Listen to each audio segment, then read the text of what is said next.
रशियाचे राष्ट्राध्यक्ष Vladimir Putin यांचं भारतात आगमन। दरम्यान पंतप्रधान नरेंद्र मोदींकडून पुतीन यांचं स्वागत। पुतीन 2 दिवस भारत दौऱ्यावर। भारत रशियाच्या 23व्या वार्षिक शिखर परिषदेला पुतीन हजेरी लावणार। महानगरपालिकेच्या मतदार याद्यांमधील संभाव्य दुबार मतदारांचा काटेकोरपणे शोध घ्या। राज्य निवडणूक आयुक्तांच्या सर्व महापालिका आयुक्तांना सूचना।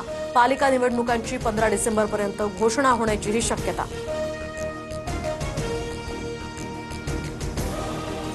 डोंबिवलीमध्ये पक्षप्रवेशावरून भाजप आणि शिंदेंची सेना आमने-सामने। शिंदेंच्या सेनेचे उपतालुका प्रमुख विकास देसले यांचा भाजपात प्रवेश।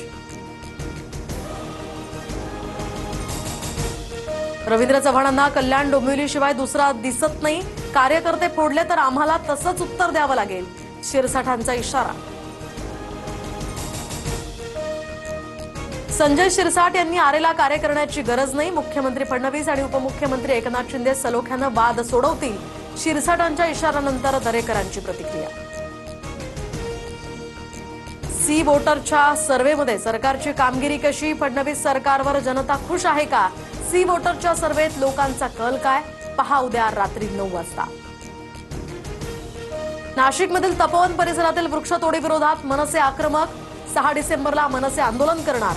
नाशिककरांना आंदोलनात सहभागी होण्याचंही आवाहन। पर्यावरणवादी बकरी ईदच्या वेळी गप्प का? हिंदू धर्म सणांना टार्गेट केलं जात आहे। कुंभमेळा पक्षाचा नाही तर धर्माचा सोहळा। तपोवनच्या वृक्षतोडीवरून आणि त्यांच्या टीकेवरून नितेश राणेही आक्रमक। तर नितेश राणेंना बकरी आणि झाडांमधला फरक कळतो का? तपोवनातल्या वृक्षतोडीवरील नितेश राणेंच्या भूमिकेनंतर पर्यावरणप्रेमी आक्रमक।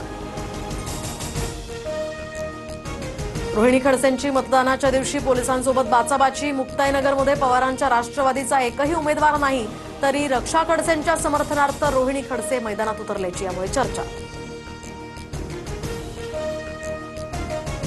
जनता सोबत आहे तर इतका पैशाचा वापर का करावा लागला? ईव्हीएम मध्ये गडबड करून निकाल फिरवायचा असल्यानंच 20 दिवसांचा वेळ वाढवून घेतला।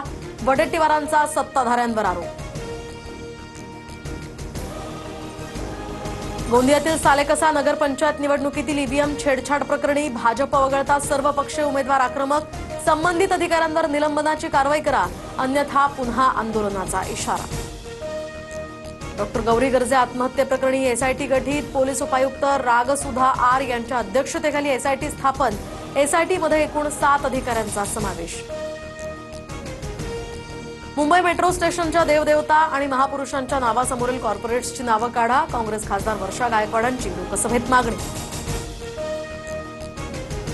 दिल्ली विमानतळावर दिल्ली ते पुणे प्रवास करणारे 250हून अधिक प्रवासी इंडिगो फ्लाईटमध्ये अडकले। 9 तासांपासून विमानामध्ये अडकल्यानं प्रवासी इंडिगो प्रशासनावर संतापले। एल्फिस्टन पुलावरील दोन्ही पादचारी पूल बुधवारपासून वापरासाठी बंद। प्रवाशांकडून ये जा करण्यासाठी आता प्रभादेवी रेल्वे स्टेशनच्या पुलाचा वापर। स्थानकात यामुळे मोठी गर्दी। साताऱ्यात मंत्री शिवेंद्रराजे भोसले यांच्या मुलीचा विवाह सोहळा। राज्यभरातनं विविध मान्यवरांची या विवाह सोहळ्याला उपस्थिती। उद्या शिक्षकांचा राज्यव्यापी संप। संपात सहभागी झाल्यास वेतन कपात करण्याचा शिक्षण विभागाचा इशारा। शिक्षकांच्या संपाला पवारांच्या राष्ट्रवादी पदवीधर संघटनेचा पाठिंबा। वीरमाता जिजाबाई भोसले उद्यानातील आणखी एका वाघाचा मृत्यू।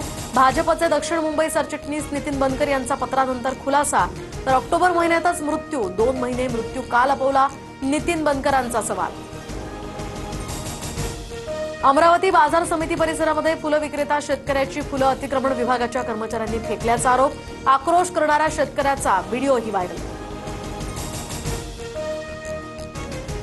प्रसिद्ध फुटबॉलपटू लिओनेल मेस्सी हे मुंबईत येणार। तर 14 डिसेंबरला मुंबईतील वानखेडे स्टेडियमवर मेस्सी फुटबॉलचे धडे देणार। मुख्यमंत्री फडणवीसांची माहिती।